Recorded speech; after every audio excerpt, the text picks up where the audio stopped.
now that I've had you all sit down, I'm going to ask you to stand up again.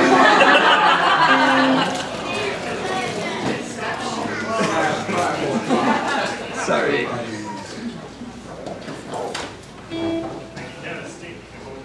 Alright, here we go. Sing along if you want to.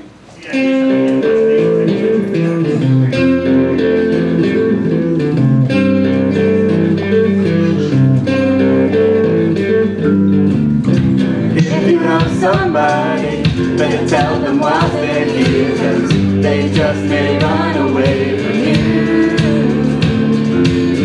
You'll never know what went well, then again it just depends on how long the time is left for you.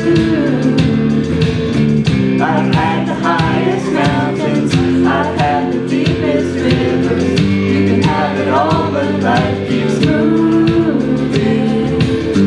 Now take it in, but don't look down, 'cause I'm on top of the world, eh? I'm on top of the world, eh? Waiting on this for a while now, paying my dues to the dirt. I've been waiting to smile, eh? Been holding it in for a while, eh? Take it with me if I can, dreaming of this since a child. I'm on top of the world. 2, 3, 4. I've tried to cut these corners, tried to take the easy way out. I kept on falling short of something.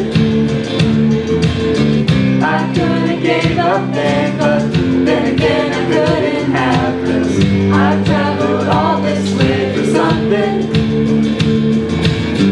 Now take it in, but don't look down, 'cause I'm on top of the world, eh? I'm on top of the world, eh? Waiting on this for a while now, paying my dues to the dirt. I've been waiting to smile, eh? Been holding it in for a while, eh? Take it with me if I can, been dreaming of this since a child. I'm on top of the world. Oh, oh, oh, oh, oh, oh. I'm on top of the world, eh? I'm on top of the world, eh? Waiting on this for a while now, paying my dues to the dirt. I've been waiting to smile, eh? Been holding it in for a while, eh? Take it with me if I can, been dreaming of this since a child. And I know it's hard when you're falling down, and it's a long way up when you hit the ground. So get up now, get up now.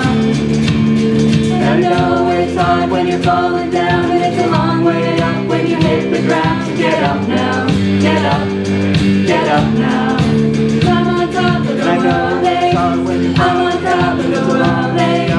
Waiting on this for a while now, paying my dues to the dirt.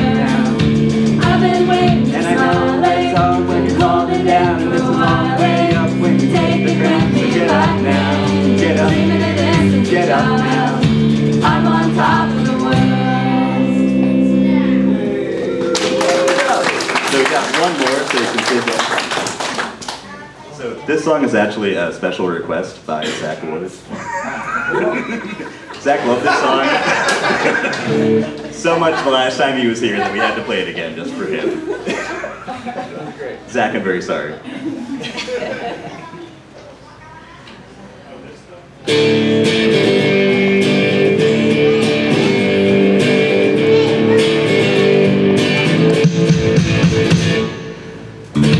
We'll be singing when we're winning. We'll be singing. I get knocked down, but I get up again. You're never gonna keep me down. I get knocked down, but I get up again. You're never gonna keep me down. I get knocked down, but I get up again. You're never gonna keep me down. I get knocked down, but I get up again. You're never gonna keep me down. Dancing the night away, dancing the night away. Drinks a water drink, drinks a soda drink, drinks a juicy drink, drinks another drink. Sings the songs that remind him of the good times, sings the songs that remind him of the better times. Oh, Danny boy, Danny boy, Danny boy. I get knocked down, but I get up again.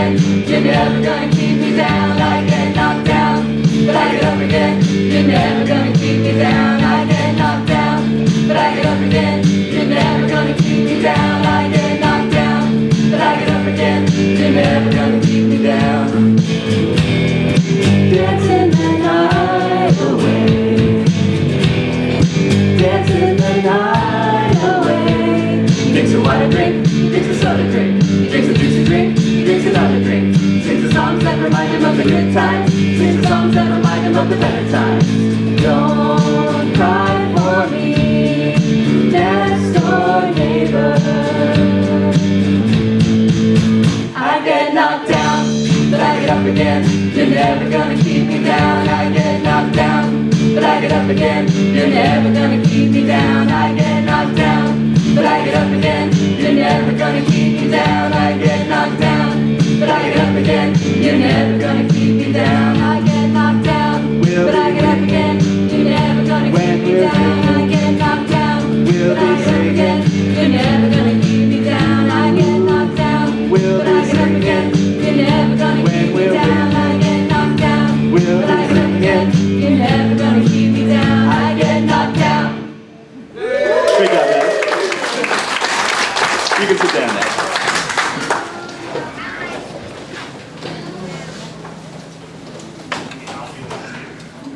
Good morning, and welcome to Sunday Assembly. Sunday Assembly is a secular congregation that celebrates life. We are born from nothing and go to nothing. Let's enjoy the time in between together. Sunday Assembly has no doctrine. We have no set text, so we can make use of wisdom from all sources. We have no deity. We don't do supernatural, but we won't tell you you're wrong if you do. Sunday Assembly is radically inclusive. Everyone is welcome, regardless of your beliefs. This is a place of love that is open and accepting. We won't tell you how to live, but we will try to help you live as well as you can. Our motto is very simple: live better, help often, and wonder more. Our vision: to help everyone live life as fully as possible. We are building a community of people in the Triangle who are interested in celebrating the wonder of life and in making the most of the one life we know we have. We have a big assembly like this one on the second Sunday of every month. We also have smaller events so we can continue to build community between assemblies. Sunday Assembly is a global movement with chapters all over the world. This is the mission statement for our chapter of Sunday Assembly. We are a diverse congregation that affirms and embraces our varied beliefs with acceptance and inclusion. We gather to celebrate our shared human existence and to cultivate a sense of wonder and discovery. We seek to exalt learning, propose joy, and promote fun. We want to inspire, share with, and support our members, visitors, and community. And now we have an icebreaker with Kevin.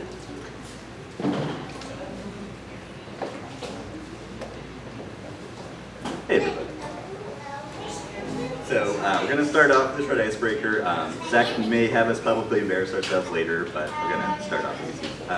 So let's all try to find someone we don't know and tell them something we did recently that was brave. It could be something monumental or something really simple, as long as it's something you feel like pushed one of your boundaries in a positive way. So we'll just take a couple minutes and go.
Okay, y'all, we can start wrapping up.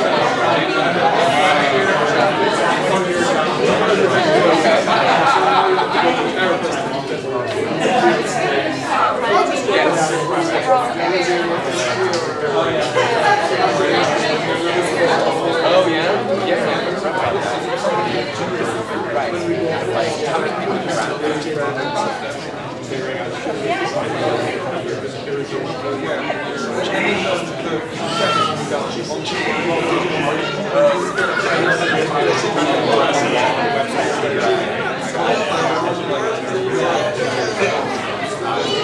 Okay, I would actually like to welcome Jake to the stage. He's going to share with us some sciences.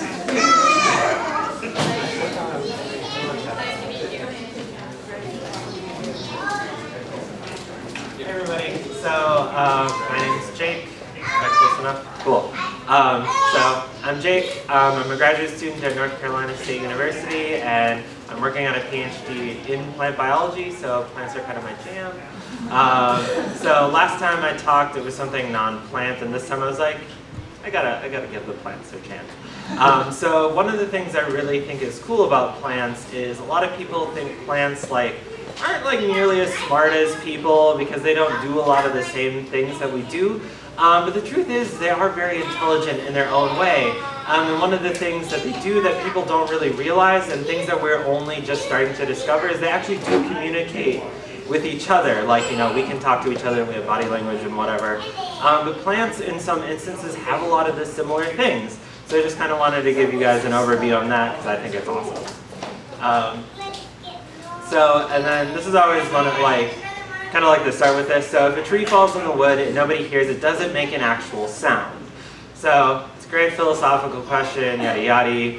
My excuse was, of course, the sound is always there. It doesn't matter if somebody hears it, it's still generated, kind of thing. And this comic kind of goes through that. These guys, we're gonna chop down this tree. Nobody's around. Cool. Falls. Sound. Good. Questions answered. There's an actual sound. My old excuse was always, of course, sound is always generated. But my new excuse is, well, you're in a forest, so the plants are actually listening. They are hearing what's going on. It's not just people that are hearing this. Plants are also taking this in. So there are kind of three communication lines that we know of in plants so far. Some of them take signals in through the air, some of them take them through the ground, and some of them we've just come to realize actually send sound waves. So the true hearing that we would expect from us, sound waves going into our ears, vibrating the bones, and that kind of thing. So first, one of the cool things is there are these volatile organic compounds that plants will release. So these are just chemicals that they throw into the air. Kind of like pheromones, you might think of them as. But they use them to do a lot of different things. One of which is they can actually use them to signal danger to other plants.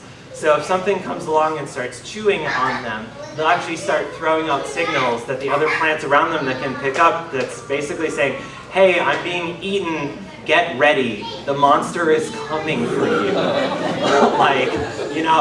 The end of times and whatnot. So those signals can go to both different parts of the plant and to other plants, even ones that aren't very well related to it, which I think is fascinating. And there's a whole array of chemicals that we release, and we still know very little about them. We only know like the tiniest bit. And then one of the other clever things I like about the volatiles is they can actually send out signals that will attract something that will eat what's eating it. So in this case, they found that aphids that were eating plants, the plant would send out a signal that would attract a wasp that would actually eat the aphid. So not only are they warning everybody around them, they're actually trying to trick other things to come in and protect them. So kind of like if we had just been like, help, help, you know, like it's their help signal saying, hey, it's either that or they're signaling, oh, hey, there's something good for you to eat here, come find it. So one of the other routes is through the ground. So people don't really do the whole through the ground thing because we're not, you know, really that connected to the ground. But plants have the entire root network that they have. And so one of the ways they use is they'll actually connect root to root with other plants, both of the same species and of other species. And they can kind of send signals through their roots very quickly. It's also a really bad way to spread disease quickly, so there are plus and minuses of it. But yeah, so they can send signals through those roots. And the other one is these fungal connections. So a lot of plants have these associations with fungus that helps them pick up nutrients and things like that. But what we've also come to know is that the networks of fungus in the ground will actually connect plants to each other. And the plants can send signals to plants through that fungal network. So it's kind of like, you know, a game of Play the Messenger or something like that, or telephone, using fungus, which I think is super cool. Like multiple species, and like it's very complex and we only know so much, and they don't know quite how the signals work. They just know that if you eliminate the fungus, like there is no communication anymore. Like plants are no longer warned, you know, things don't respond as well as they can. So I kind of think of it as like an intertwined circulatory system, which is, you know, plants kind of have that, like they don't have blood, but you know, they do have liquids flowing and stuff like that. So they just have these vast networks, and so they're highly connected, which is way more crazy. It's kind of like, if you guys have seen Avatar, like the planet one, not the, you know, the cartoon, like that whole planet was interconnected, and it's kind of like, I don't know, our planet might not be so dissimilar. Like a lot of these things are very highly connected, which is cool. And then the other one that I think is cool and is more recent is actual sound waves.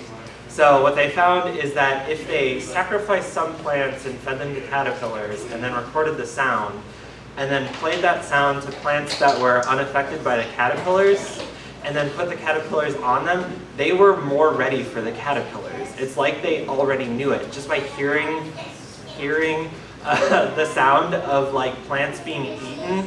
The plants knew that they had to heighten their defenses and be ready for like an attack of the caterpillars, which is super cool. It's just like, so yeah, it's just like sound waves.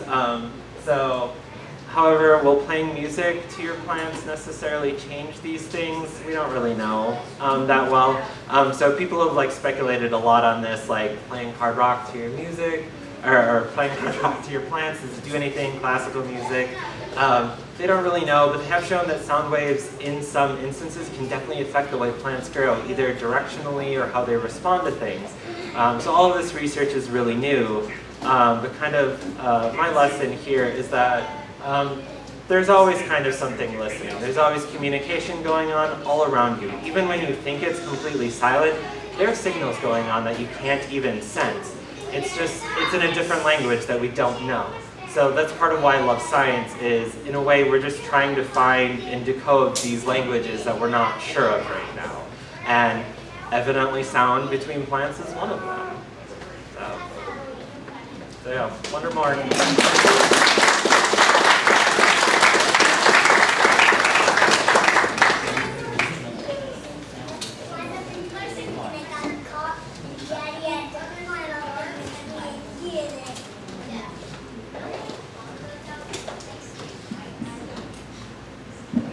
There we go.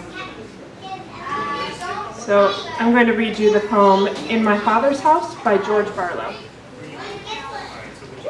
Always first to rise, he usually slipped into daybreak like a phantom, heading, in jacket jeans, white socks, and loafers, for Alameda, for drowsy traffic and the buzzing electronics of naval air. But he plays a horn, and some mornings caught him aching with drowse, reeling in its chemistry and might. Duke Bird Basie, riff chords, changes, softly grunted and mouthed in his closet, in the hallway, in all the glory of the sunrise. Who knows what spirits shimmer neurons and acoustics of his sleep before these mornings? Black Beethoven, shunning his own deafness for the sake of symphony. A Haitian drummer, eyes shut in the moonlight, mounted by divine horsemen who flashed through his hands. Pretty Billy, eating gardenias with a needle, singing the blues away. Maybe urges older than oceans startle him in the shower or in the living room, on his way out the door, compel him to swipe moments from time he doesn't have, to inch notes across pitiless lined sheets that have waited on the piano all night for beat and harmony to marry. On these mornings, he met the man with ease, didn't carry no heavy load. Car horns were trumpets, foghorns bassoons, train whistles blushing saxophones. On these mornings, he jammed with angels, popped his fingers to music in his head, filled his lungs with cool air.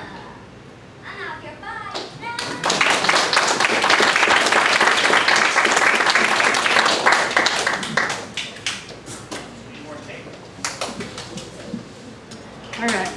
Our speaker today is Zach Ward. He is a longtime friend of Sunday Assembly. Zach is the owner and executive producer of DSI Comedy Theater in Chapel Hill and the artistic director of the North Carolina Comedy Arts Festival. He's been performing, directing, and teaching comedy for more than 20 years. Today he's going to share with us some of the lessons he's learned from doing improv. Please welcome Zach Ward.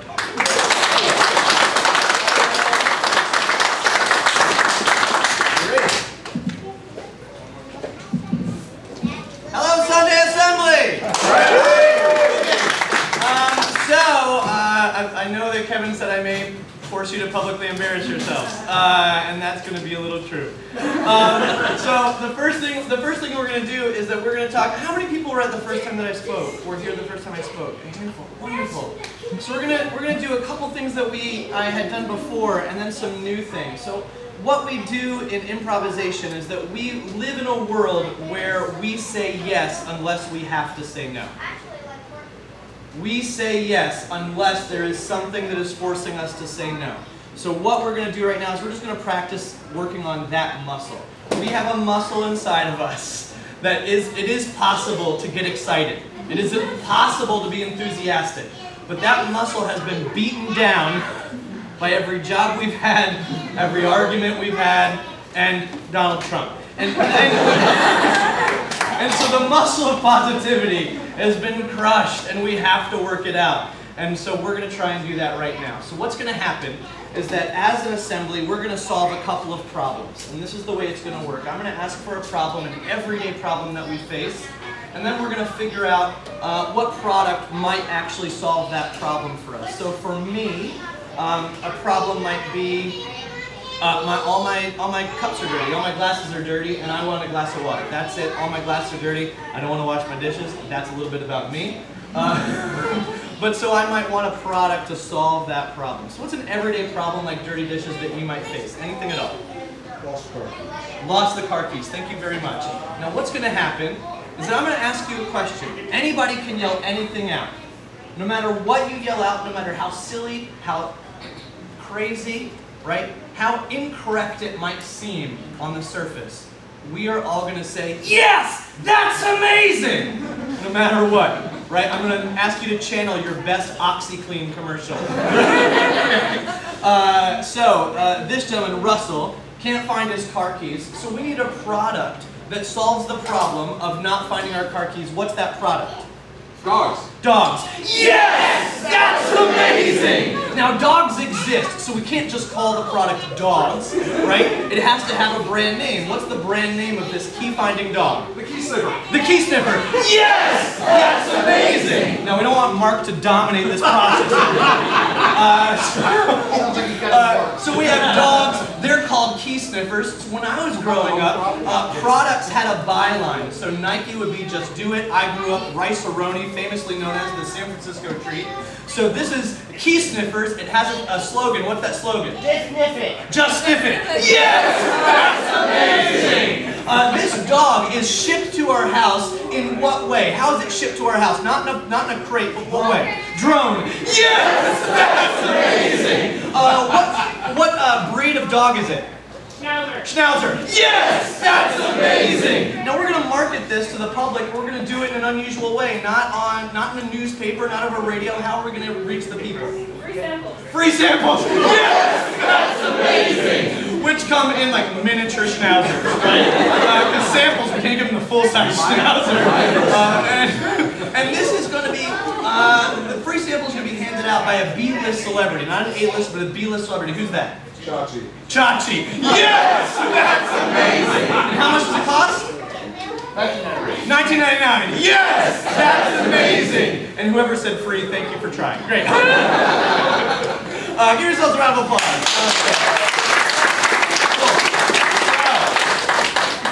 So this process put into place, what it is just practicing saying yes. When someone said, no matter what you yelled out, when someone said, yes, that's amazing, how did it feel? It felt great. How did it feel to 7 or 8 times in a row just say the words, yes, that's amazing? How did that feel? Amazing. Amazing. Eventually, once you get into the process of saying yes, once you get in the process of being enthusiastic and supportive, that sort of gets you over the first speed bump, and then you're cruising. Right? So the idea of, yes, that's amazing! You're like, I guess it's amazing! And like you go out into the world imagining that everything is going to be amazing. Why? I don't know, but I hope it is! And then every single thing that is even slightly amazing, you say, yes, that's amazing, and that builds on itself, and there's this like dopamine reaction that happens in your brain that if you are positive and supportive and unconditionally accepting of the things around you, unless you have to say no, it starts to magnify and exponentially create the opportunity for things to occur and happen in your life. Does that make sense? So we're going to do this one more time. What's another problem we might face? Any problem? Car won't start. Great. So this gentleman's car won't start. Josh's car won't start. What's the product to solve that? Car defibrillator. Car defibrillator. Yes! That's amazing! What are we going to call it? Clear. Carfibulator? Yes! That's amazing! I see what you did. The name was a mashup. And this is packaged in what? Not in a box. What is it packaged in? Styrofoam. A what? Styrofoam. In styrofoam. Yes! That's amazing! And what color is it? Purple. Yes! That's amazing! And it has a jingle. How does that jingle sound? Clear! Clear! Yes! That's amazing! The car defibrillator is just like a one-note jingle. Clear! Clear! Clear! Great. And what famous musical group or musical artist is singing this song? REO Speedwagon. Yes! That's amazing! Wagon, I see what you did. And great. And how much does this cost? $1 million. $1 million! Yes! That's amazing! It's odd that it costs many, many times more than a new car would, but give yourselves a round of applause. So here's what happened. Here's what happened between the first time we played that game and the second time we played that game. In the second time we played that game, the amount of time it took for people to answer those questions decreased by half. The amount of time it took for people to get over the idea that they might be judged by the group sitting in this room decreased by half. In the first iteration of this game, which was only a minute and a half ago, we gave ideas to the group, but there was still a voice in our head that didn't believe we would say it was amazing. There was still something in the back of our head saying, I'm going to say Schnauzer, but I'm not sure. And then as soon as we say, yes, that's amazing, Schnauzer was good enough. Right? Even though it was the funniest name of a dog to say. But if we do this many, many more times, how much time will we gain back in our lives just judging ourselves? How much time will we gain back because we try ideas instead of spend all of our day deliberating whether or not the thing we might try, the idea we might share, is good enough for the other people in the room? And this is an interesting thing, that's not always a room full of people like we find ourselves in right now. Sometimes we're in a room of people of one. And we spend the same amount of time judging and deliberating and not doing because we are our worst critic. And so before we even walk out the door to go to a meeting or go on a date or go to work or do anything fun, is what I'm wearing okay? Am I going to be 5 minutes early or 5 minutes late? Will I be judged based on if I'm right on time, is that good enough? All of those things happen before we even walk out the door and see another person. And then that negativity just gets amplified in the same way. So I would encourage you to just say yes, that's amazing, as many times as you can, as often as you can, unless you have to say no. Now here are the 3 reasons you might have to say no. You might have to say no because of budgets, right? If you can't afford $1 million car defibrillator, you have to say no, right? Sometimes you just don't have the money for it. Sometimes our schedule doesn't allow us to do the things today that we want to do today. So we have budgets, schedules, and the law. Right? Now this law might not be the law of the land, it might be some moral or ethical standard that you hold yourself accountable to. But these things, budgets, schedules, and the law, those are the reasons we have to say no. To stay in integrity with ourselves and the ways in which we can stay sustainable and supportive of our family, our friends, and our community, budget, schedules, and the law. Every other time you say no is a personal preference that I guarantee you is flexible. And I think the flexibility of those times when we say no and we could say yes give us sort of a sugar rush of control in that moment when we say no, but then cause us a lot of long-term possibilities. I see a lot of people nodding, right? That resonates. And so I sort of appeal to people sometimes to say, if you say no to people enough, what happens to those people? What do? They stop asking. Or if they're giving you ideas and you say no to their ideas, they stop contributing, right? And then eventually, even though you find yourself surrounded by people, friends, family, community, peers at work, if you've said no to people often enough, they stop participating. And so even though you may have 20 people around you, you're what? All alone. All alone doing all the work yourself. Because you said no because of a preference, not because of one of these must-haves, and you've said no so much that the people around you have shut down. And so this is what happens. We turn from, I'm on Facebook, we're all on Facebook too much, but so this article on Facebook about being in France and actually not being able to work more than 35 hours a week, having a month paid vacation, not being allowed legally to work overtime for your job, right? This is like a dream, that it can't possibly be a thing that happens in the world. It happens. And here Americans are working an average of 47 hours a week. They rarely get paid vacation, it's not guaranteed. And even if they do get paid vacation, they rarely ask for it because by taking a vacation, you have communicated to your peers, your boss, that you're not committed to the workplace, etc., etc. And so we're just like ground down. And I would ask you to say yes in a selfish way. Because if you say yes, you empower other people. If you say yes instead of no, then people keep contributing. People keep offering you ideas. If you support them, you empower them. If you empower them, they want to do more. If they do more, you have to do less. So instead of being alone on the island, surrounded by 20 people who you've shut down, in what areas of your life can you empower people, activate them, so that you get to step back and actually enjoy the one life we know we have? So we don't have to work alone, grind out, because we shut down our team. And that team, I found out today, may include plants.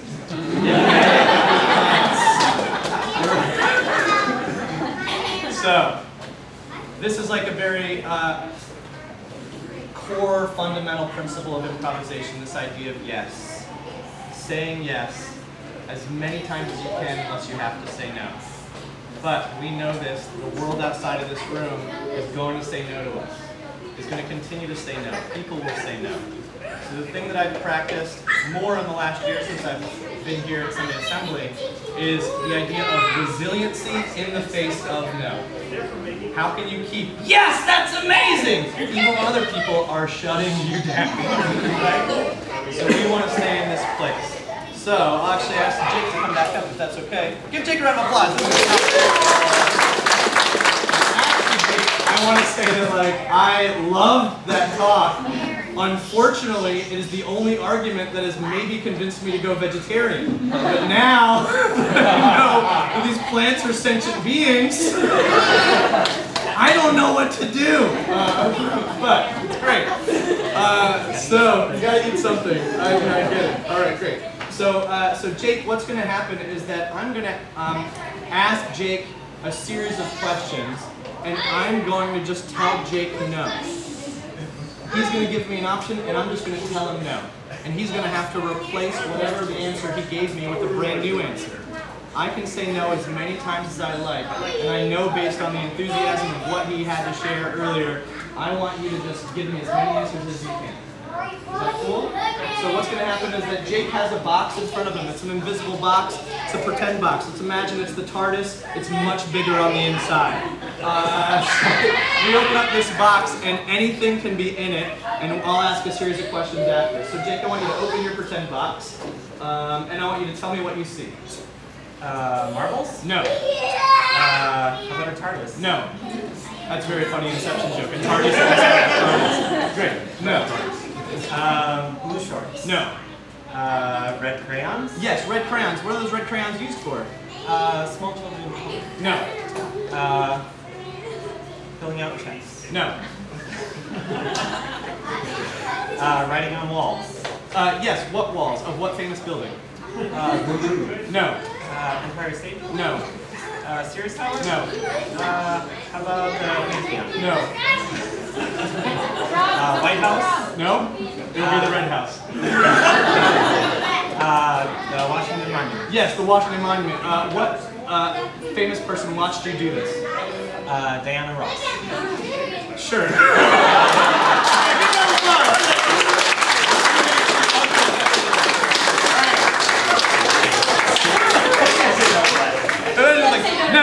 No, Diana Ross. That sounds good. So, great. Another round of applause for Jake. So, in this, what happens is that when we finally are brave enough, the question that got asked today, when was the last time you were brave? When we finally get brave enough to be vulnerable enough to offer an idea, and someone says no, then the percentage of confidence we have for our next idea goes down, and then goes down, and then goes down. And I would encourage you to practice as much resiliency in the face of no as you can. Because every next consecutive idea doesn't deserve to be weighed down with the negativity of the last idea that got rejected. So when I say no for a series, this is an exercise. It's a practice. And what's in your box? Marbles? No. Another TARDIS? No. Red crayons? Yes. I could have said yes to any of those things, but I'm working on the muscle of if that's no, then what else could it be? If that's no, then what else could it be? If that's no, then what else could it be? And then celebrate the thing that got the yes. And we moved on from there. But what happens is we get stuck in the no's that we've faced. We get stuck in the no's that we've experienced, and we're not able to celebrate the moments when we do hear a yes. Does that feel right? So every single day, someone is telling you yes. And that yes feels diminished because of the number of no's you've heard that day too. If there's one person who said yes to you, and they didn't say no to you those other times, so their yes deserves all the celebration you can give it. Their yes doesn't deserve to fade into the background because of the people that have said no up to that point. So I encourage you to say, yes, that's amazing as much as you can. And every single no that you face, which you will face, and they will be many, let them roll off your back so that you can carve out space to celebrate the yes that you will get from people that day, from a boss that really appreciates what you do, from a partner who hears you, sees you, and actually wants to spend every day with you. Let the no's roll off so you can actually live in a space of yes. That's it. Thank you so much.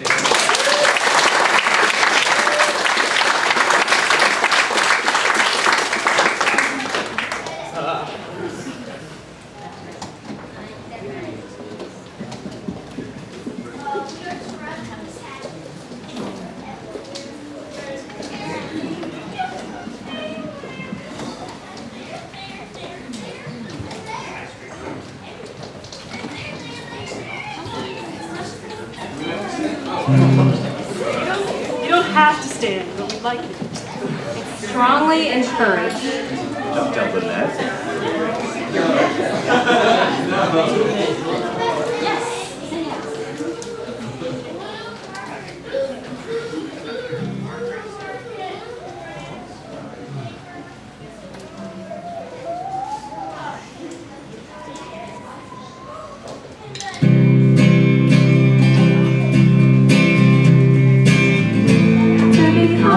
To be kind,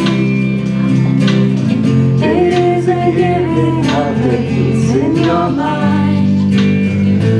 To a stranger, to a friend,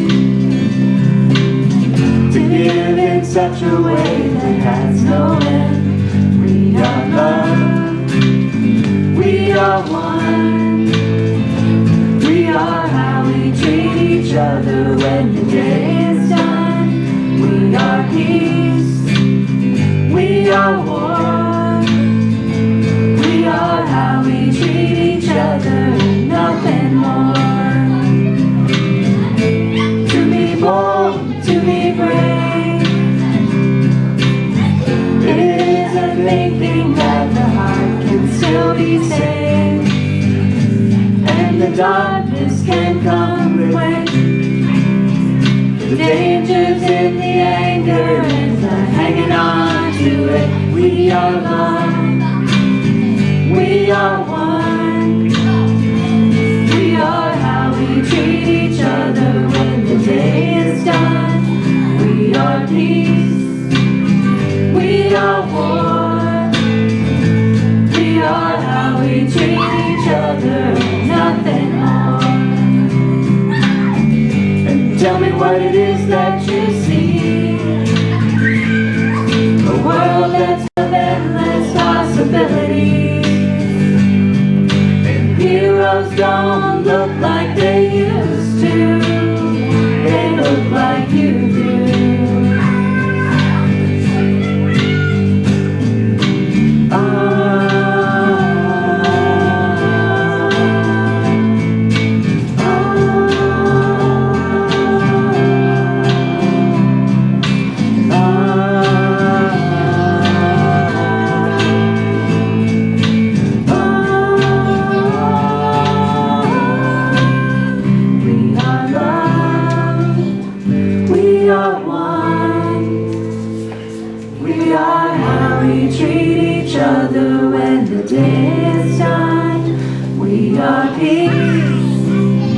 We are one.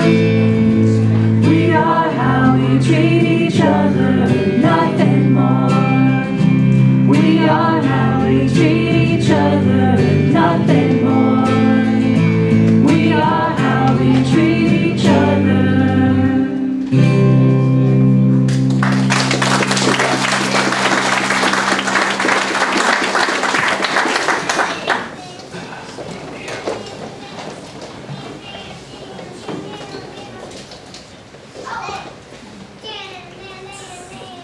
Now we've got Heather coming up to do our Life Happens segment.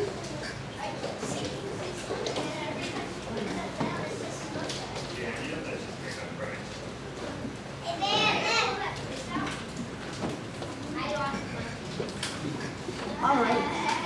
So Life Happens is the part of every assembly where we share the things that are happening in our lives, both good and bad, things that you want to celebrate, things that are hard, where we need to help each other through.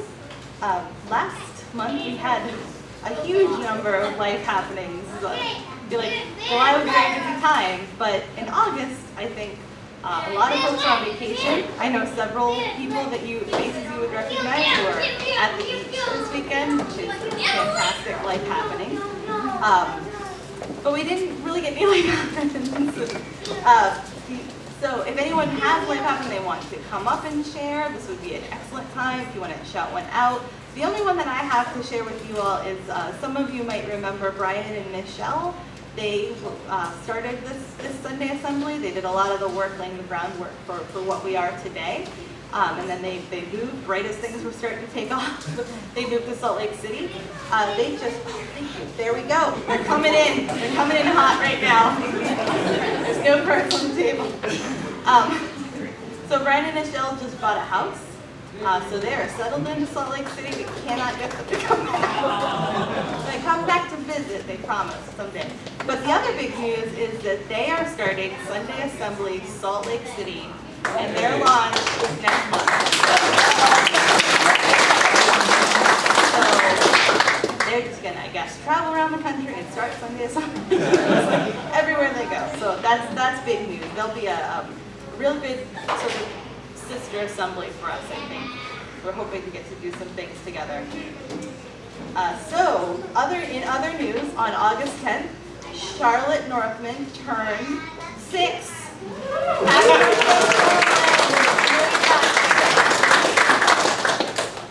Do we have any other August birthdays or August happenings?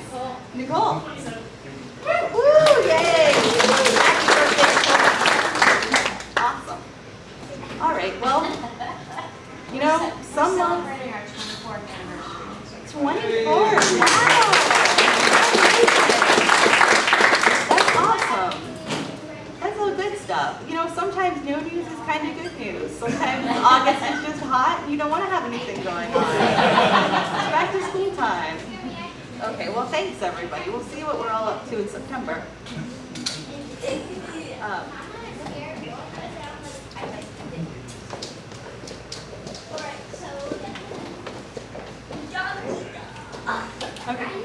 So on July 23rd, we had a service project at the NC Food Bank. It was the first family-friendly food bank day, and they had a bunch of people of all sizes, and I'm guessing ages. And together with other volunteer groups, we sorted 5,500 pounds of usable food for families in need. That's almost 3 tons, which is incredible. Look for the next food bank day in a couple months. And we are also currently collecting school supplies for the Crayons to Calculators Fill That Bus program. This program provides basic school supplies and other learning essentials to over 10,000 kids in need. If you brought supplies, you can drop them in one of the boxes at the back of the room. I went a little crazy when I went to Walmart yesterday and bought a bunch of supplies because I don't have any kids and I love school supplies. So it was fun. We'd love to hear your ideas for any other events or service projects. You can ask Kevin, me, anybody that's standing up here at any point pretty much, you can come talk to us about if you have any ideas for things. And sometimes I'll be like, yeah, you should talk to Heather. But I don't know anything. We are not planning any service projects for August because everyone is traveling and it's too hot and we're all going back to school. If you have any other ideas, you can fill out a comment card on the way out, or again, you can talk to any of us that you've seen standing up here. We have an all-ages board game event on August 27th, which, as I mentioned, is my birthday.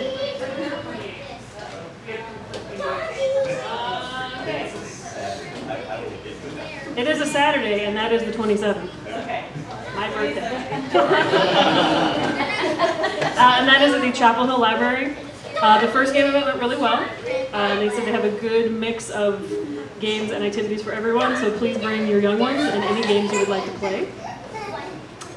And then next month, we're going to march in the Pride Parade on Saturday, September 24th. This will be our second Pride. Hopefully this one will not be cold and rainy. But if it is, then you get bonus points for showing up anyway. We did have a great time last year. Anyone who wants to march is welcome. The more the merrier. We also need volunteers to help run the table at the festival. And again, if you would like to do that, you can get in touch with anybody you see standing up here. I say that, but don't actually talk to me because I don't know about it. Or you can go to Meetup and check it out. Okay, Sunday Assembly is run entirely on donations. We use your donations for our venue rental, for our insurance, website hosting fees, printing, and any other costs. If you're able to help, we have several options for donations. We accept PayPal here or through our website. You can also sign up to be a sustainer and contribute a fixed amount every month, and all of your donations are tax deductible. If you can't contribute financially but can give your time, we can always use help hanging flyers around the triangle, with getting more voices up here to do readings, moments of science, hosting. You can host an event or a service project. Just come talk to us.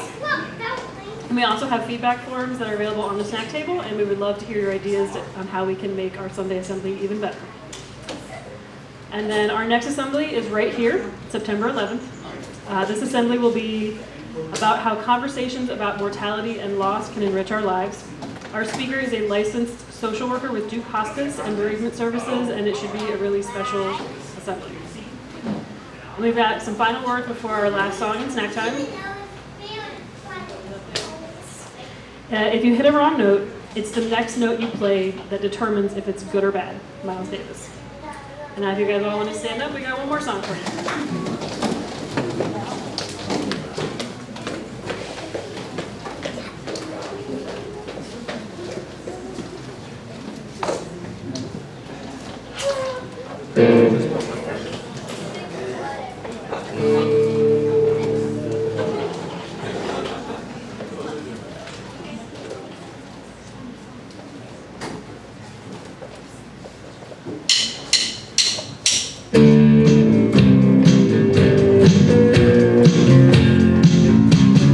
Jeremiah was a bullfrog, was a good friend of mine.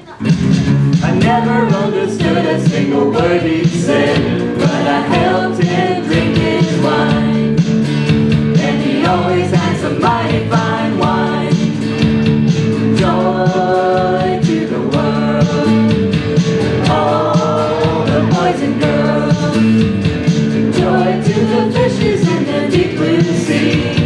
Joy to you and me. If I were the king of the world, I'd tell you what I'd do.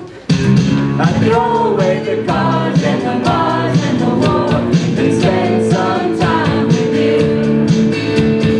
Joy to the world, all the boys and girls. Joy to the fishes in the deep blue sea. Joy to you and me.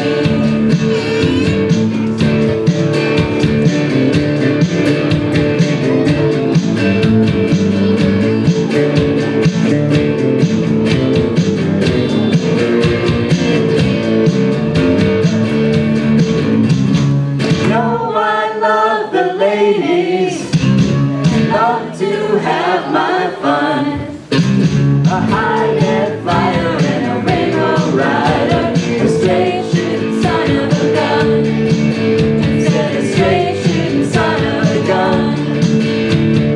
Joy to the world, all the boys and girls. Joy to the fishes in the deep blue sea. Joy to you and me. Joy to the world, all the boys and girls. Joy to the world, joy to you and me. Joy to the world, all the boys and girls. Joy to the fishes and the deep blue sea. Joy to you and me. Joy to the fishes and the deep blue sea. Joy to you and me. Good job, everybody. You are free. Now it is snack time. Never remember the other.